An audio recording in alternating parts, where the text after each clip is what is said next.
the opening match, which sort of came about as a backstage interview / attack on the pre-show. And they were saying that, now I didn't see the pre-show in fairness, but they were saying that in the commentary that the six-man tag, which was effectively the New Day, Kofi Kingston and Xavier Woods was Big E, the WWE champ, against AJ Styles, Omos, and of course the former champ Bobby Lashley, which obviously that was to set up, Raw and all the rest of it. But I thought it was a great way to start with a really good sort of tag match. But how did you boys view the tag? I agree with you, Pete. It was actually a really good match. I didn't expect it to be as good as what it was going to be when I first looked at it on paper.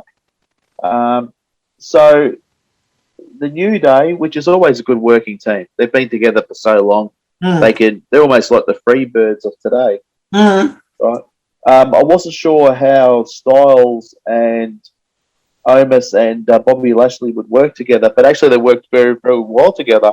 And I actually, I wrote down in my notes, I said, it's the first time that almost acted like a giant, a real giant, by the way he was performing and working and that. I did like, it's like somebody's been in his ear, and he's actually starting to show that, he's green still. He's really, really green. And he's starting to do some things that are giant-like the way he was selling the chops, the way he was moving, that kind of thing, stepping over the top rope, the way he did it. There was little things in the way he was portraying himself as well. Styles is always good. Can't go wrong. And Styles what I like about Styles is he can work with anyone. Literally. Oh, absolutely. Literally anybody. You put him in there with Big E, he works with him. Put him in there with either one of the two other, Kofi Kingston. He can high fly. He can do everything. So he works with everyone. And Bobby Lashley's just a beast. But the thing I don't understand, this is no dig at Big E, what's he doing with the belt? I mean, Bobby Lashley. And even the way he won the belt with Bobby Lashley being injured, it's a real heel thing to do, to run out there and take apart somebody that's already injured. Well, they say opportunity. It's all opportunity with the money in the bank, and you strike, when they're at their, for lack of a better word, I suppose their weakest point or whatever. Yeah, well, out of all the people that are on that show, right, the great talent, is he your flag bearer? And why is he a person that they put there to drop the belt to somebody else? Well, the interesting thing as well, and I'd be interested in young Anthony's thoughts on it as well, but the draft is starting on Friday Night SmackDown this week. Yep. And you still got Brock Lesnar floating around, which at this stage, it's looking like him and Roman Reigns, certainly at the Saudi Arabia pay-per-view, which they're starting to advertise already. So Brock, Lesnar and Roman Reigns will go for that. But, it depends. I mean, does suddenly Lashley find himself on SmackDown, and all of a sudden you might have a triangle of Reigns, Lesnar Reigns, Lesnar and Lashley on SmackDown. Then what do you do with SmackDown? Well, SmackDown Raw, yeah. Well, that's interesting. I mean, I don't know. I don't see a direction there. I just don't know. This is no offense to Big E. The guy is a good performer, but he ain't no Bobby Lashley. He ain't no Drew McIntyre when Drew McIntyre was on fire. Yeah, they've called him off a bit now. Actually, called him off a fair bit. I'm thinking Randy Orton. Yeah. I think they're going to give him another tilt. I don't know why. I just feel he's probably been primed. Got the tag titles now, but he'll get a tilt there. And I'm just wondering, they've got him with RK Bro. They've got him as about as face as you'll ever get Randy Orton. Yeah. He ain't no face. What do you reckon, Anthony? Big E is WWE champion. I would have had him as champion way before the New Day gimmick and turned him heel. Being They that, tried that with Dolph Ziggler, wasn't he, originally? that's what I'm saying, I would have had him be champion in that point, because the whole New Day thing is all, happy rainbows, unicorns, pancakes, cereal, whatever, right? But and then you've singled out Big E. Now, I'm all for him being a face. Personally, he probably works a little bit better as a face than what he did as a heel.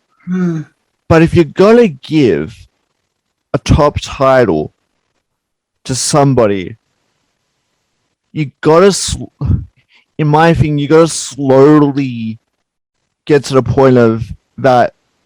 Because at this point, they're saying the victory is a fluke. So you kind of got to have him prove that this was not a fluke, which, if we go back to Raw, he did. And then again the other night. Yeah. But you gotta work him into a heel now. You gotta get him away from the New Day. You gotta get him away from Kobe, get him away from Xavier. Have him on his own. Yeah, I hear what you're saying, but even if you turn him heel, and this is where I'm lost when I'm watching the show at the moment, who's his next? Where's the next target? Where's the next opponent? Where's the next storyline to move that belt forward in?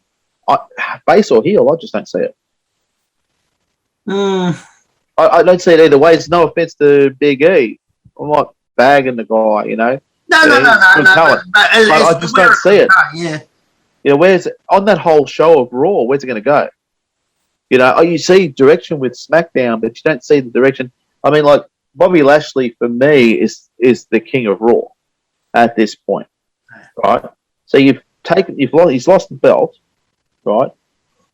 I mean, Big E chasing the belt would have drew more money than him winning the belt on that way. If Big E was chasing the belt against Lashley, it would have drew more money. Would have been more interesting than just dropping the belt off and then having 6-mans and stuff like that. To me, it just doesn't draw money. There's no money in it. There's no next target. There's no anticipation for the match. Well, there's no obvious one. Yeah. There's certainly no obvious target, but they're obviously working to something. Now, I must confess, and I know we're talking about Extreme Rules, but the night after on Raw, when they started that match, and then they said, well, it's not going to end like this when both tag teams come out, and it was all mayhem and all the rest of it, and then it went to a cage match. I must admit, I haven't seen the cage match yet to see what actually happened. I don't know if either of you boys. No, we haven't, and I'll be watching it to see what's so I'm actually up to there. But it got to about 11 o'clock at night, and my eyes were just rolling in my head. So I'd been up since 5:30. So I thought, well, I'll watch the last match when I can. Unfortunately, I didn't get the chance before we did this. So to see how they've ended that, because that will tell the story to some degree, I'd imagine. I don't think the belt changed, though, did it? No, I don't know that it did. I haven't heard anything. But as to at least see who or what or how or whatever. So... But based on the actual pay-per-view... Oh, yeah, look, I enjoyed that. The opening match, I thought, was a fantastic opening match. The one thing I noted in my notes there, but then became prevalent through a couple of other matches on the night, I don't think I had ever seen so many botches in one pay-per-view. There was botches in this one between AJ and Big E near the end. Mm-hmm. There was a few. In the Sheamus and Damian Priest, there was a few in that one. There was one in the ladies' match. And I've got them in my notes as we go through each match. But the one thing sitting there watching, I know it's easy to sit there and just pick stuff out, but they were noticeable botches on the night. There was probably about 6 or 7 through the night. Certainly was a couple in this one, this first one, AJ and Big E. Look, with 6-mans, they're hard. Yes, they're hard to pull off especially if you rehearse the whole lot of them. And you'll find most botches generally, from a wrestler's point of view, happen in things like six-mans, because if it's only you and another guy in the ring, you can sort of, work together. When you start putting another 4 other brains in that mix with 4 other different ideas on top of that, it becomes just like 3-ways. I hated doing 3-way matches. Yeah. Hated them, right? So I think that could have been contributing to part of it. The other part of it is I think everyone's trying to pick up their game. So sometimes, I think they're trying that little bit harder now. They're actually trying to put a little bit more into the matches when they're watching what's happening at the rival company AEW and what they're putting into their matches. They're trying to step it up a little bit, and I think they're not playing safe anymore. And maybe there's a few of them a little bit rusty at the moment. They just need to. Yeah, look, I agree. The whole thing's picked up a bit. There's still got a wee way to go, though. For sure. There's still got a wee way to go. But if your opposition's putting Bryan Danielson and Omega, and going Broadway and all that. Yeah, that's right. Then you got CM Punk back, and you got all the hoo-ha and everything. If they don't lift their game now, well, they're never going to. Oh, that's right. Exactly right. So, I think that's a little bit. I think there's a little bit behind that too. Why there were some botches. Yeah, it could well be.